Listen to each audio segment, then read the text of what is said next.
Okay lang yun. Kung dito, Okay lang, mas maganda ganyan. tingnan mo, no? This is what they will do, Pag follow mo na ganun, yun sila eh. Diba? Yung katulad na kita mo. Orthodox style. Yun. Conventional. Ganun yan. So to counter with that, you guide them home. Boom! See? But this is tuloy-tuloy yan. Bang! Kumilos pa. Bang! Boom! Bang! Boom!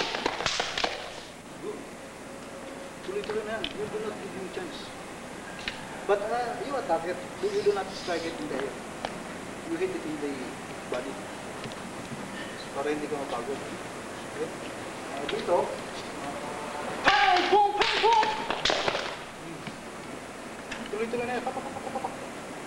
Leave him when he is already dead.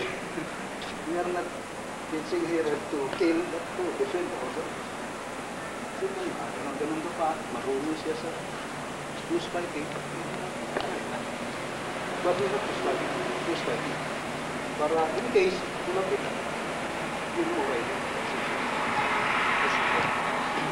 Bro, just imagine if your strike can travel very fast, nobody can disarm it.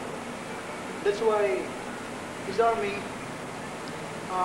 maging effective when it comes to like this, bigay-bigay, effective yan. Kung yun, hindi mo di-disarm. But, pwede mag-disarm.